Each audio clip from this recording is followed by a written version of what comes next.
The question we're going to answer today is why you're not progressing week to week. What should you expect, right? Should you expect progression week to week? Should you, expect every other week? Whatever. We're going to kind of talk about the types of lifters that can expect what? Like, who's going to expect what kind of progress? There's a couple other notes that are on screen here that are very important that I'm going to kind of go through. This is how I do my videos when I'm not on camera. So yeah, we're just going to go through it. So I had a lifter ask me, shout out to Sean Mills, you guys know him. He hit a 365 bench, and I think he hit that last week. I don't remember, but he was like, I was just curious, why didn't it go up? Like, is this normal? Whatever. Now for his situation specifically, I told him you have been making less than um you've been making progress that is like not everyone should expect to make the same progress that you're making. He's 18 years old.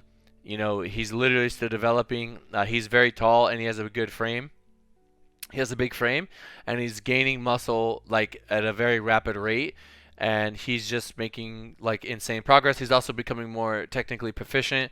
And I think that whenever you can start somebody out at a young age, and especially when you have a tall frame and you're able to like build that frame, the numbers are gonna increase exponentially for many reasons. Your leverage gets better. Like I said, you're gonna build muscle. You are gonna build some fat, which is gonna help with leverage.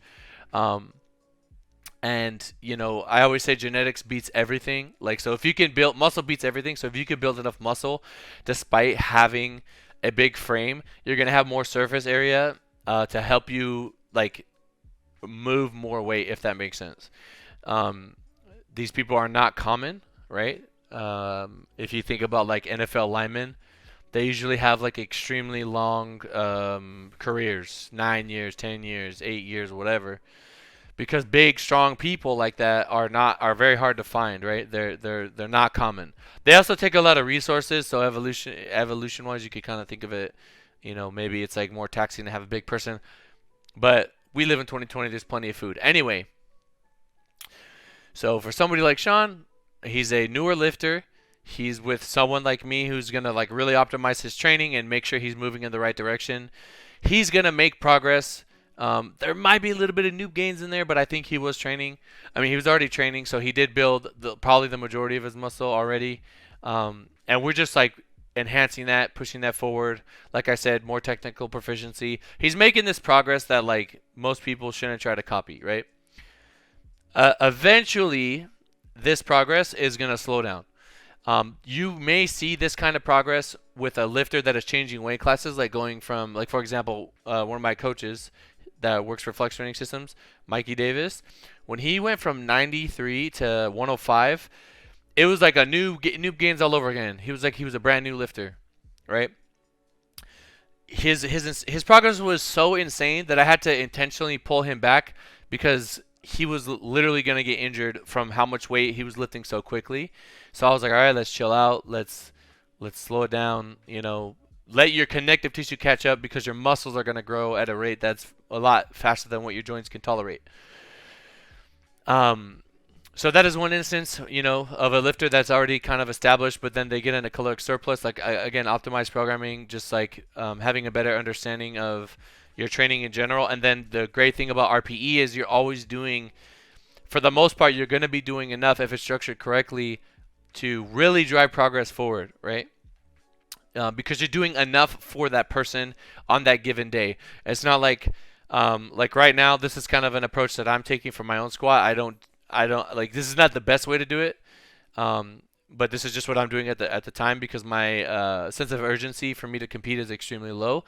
But basically, um, I am like last week I started my sets of 8 on squat with 475, right? 474. And then this week I did, I believe, 490, right? And I just said I'm going to keep the weight on a set thing and I'm going to add to it every week. This is very low for me. This is something that should allow for progression for many, many months or weeks or whatever. But if I went by RPE, then maybe I would have done like 540 my first set, and then I would have done a set maybe 523, and then a third set of 496 or something like that, right?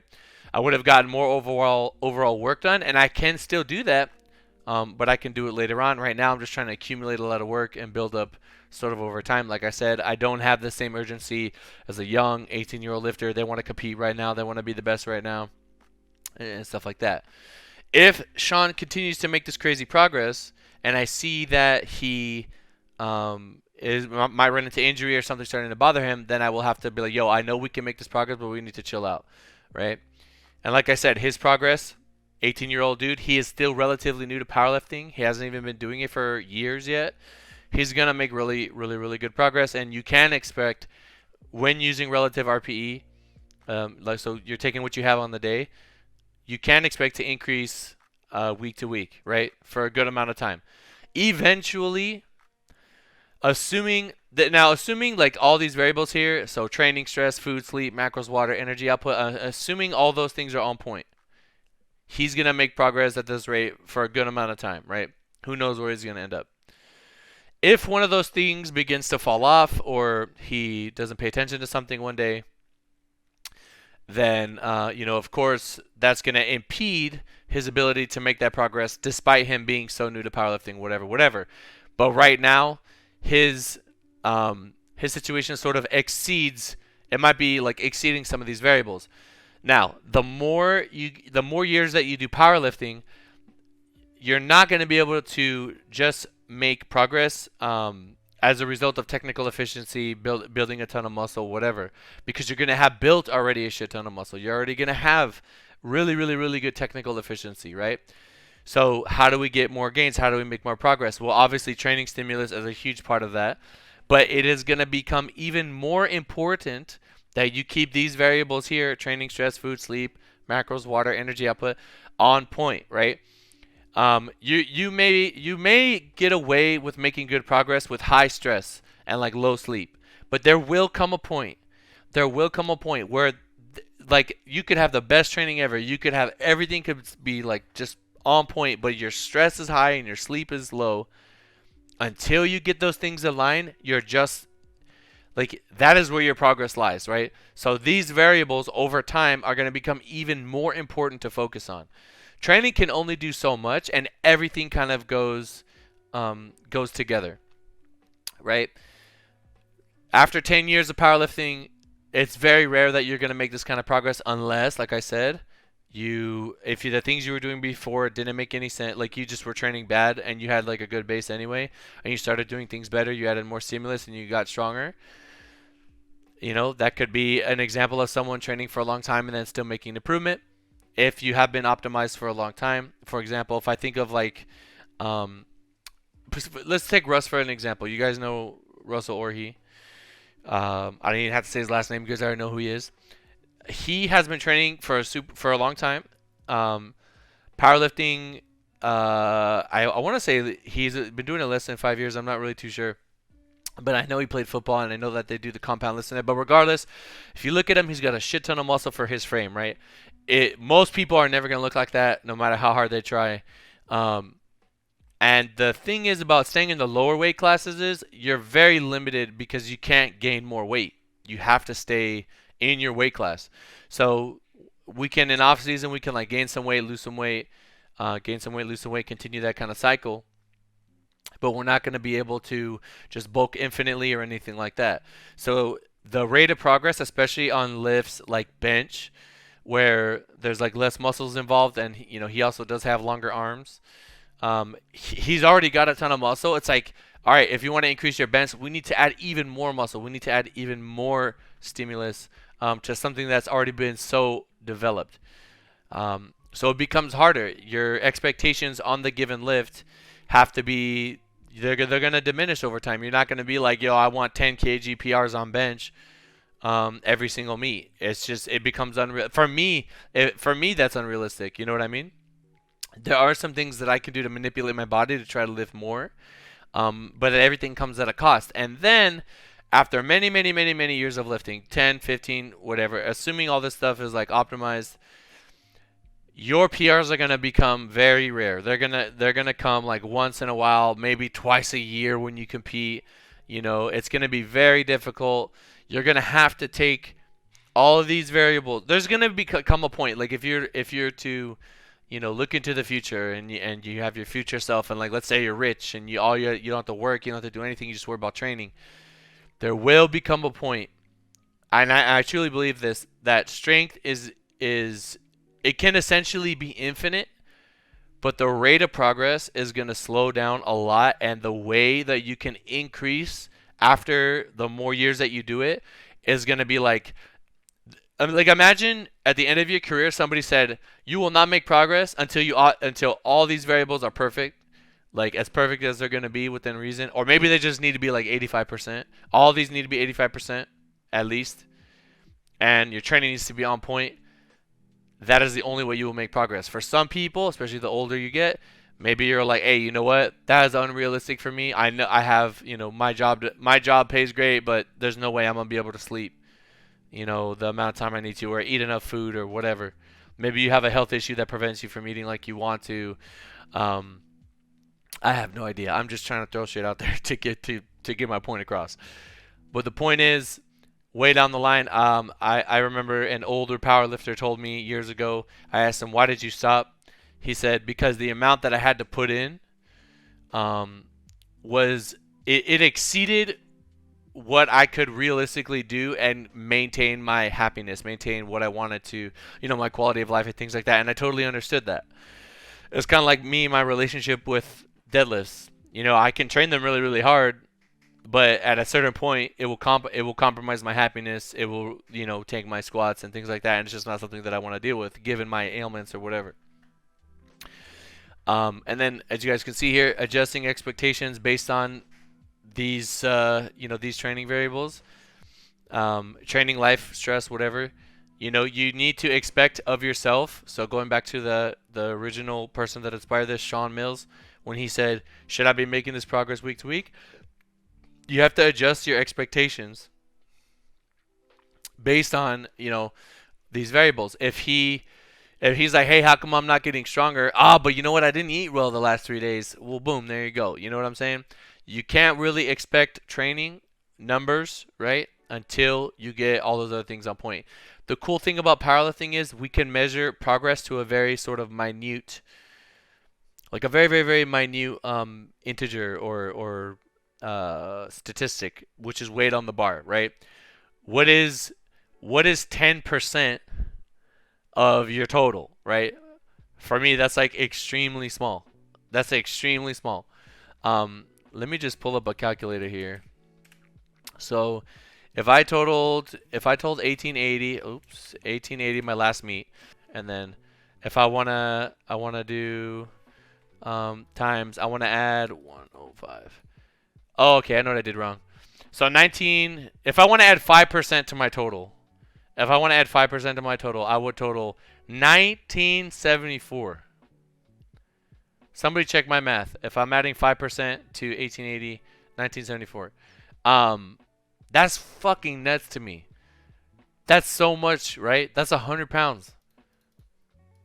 But I know that's not something that I can just do. Yeah, that's right. Okay, cool. Thanks, chat. Thank you, thank you. If I want to add 2%, right? So 102, right? That's dope. I'd be happy with that. 1917.6. I'd be super happy with that. You know what I'm saying? So like, someone from chat, give me your total.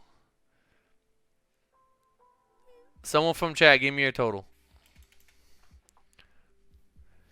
Someone from chat, tell me a total, and then we're gonna use that as an example.